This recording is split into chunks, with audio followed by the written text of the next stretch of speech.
আগে বিশ্বাস করতাম না, কিন্তু এখন হাড়ে হাড়ে টের পাই এটা সত্যি কথা। বিয়ের আগে তুমি যেটা করবে না, বিয়ের পরে ওটাই বেশি বেশি করে তোমার সাথে হবে।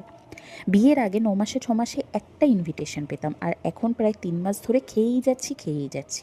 যাই হোক, আজকে আমার শাড়ি পরার সেরকম প্ল্যান ছিল না, কিন্তু ওই যে মেয়েদের ইউনিভার্সাল প্রবলেম, ওয়ার্ড্রপ খুলে কিছুই পাই না পরার মতো, তখন হঠাৎ এই শাড়িটা চোখে পড়লো। এটা আমার অ্যানিভার্সারিতে নতুন মা গিফট করেছিল। আর শাড়িটা খুব হালকা, জানো তো, আমি ভারী শাড়ি একদম পছন্দ করি না।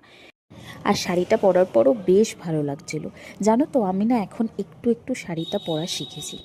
এই চোকারটা আমি মেলা থেকে কিনেছি। বিয়ের আগে আমি একদমই শাড়ি পরতাম না, তাই আমার শাড়ি পরলে একটু প্রবলেমই হয়। আমি হয়তো অন্যান্য মেয়েদের মতো শাড়ি লাভার নই, কিন্তু এক আধ দিন যদি শাড়িটা ঠিকঠাক মতো পরে ফেলতে পারি, নিজে নিজেই বেশ খুশি হয়ে যাই। এই ব্যাঙ্গেলটাও আমি মেলা থেকেই কিনেছি, এটা বেশ কিউট। দেখো, কথা বলতে বলতে লিপস্টিক পরতেই ভুলে গেছি। তারপর আর কি, আমাকে পোজ মেরে ছবি তুলতে দেখে মিস্টার দত্ত চলে আসলো। বলল, চলো আমিও তোমার সাথে দুটো ফটো ক্লিক করি।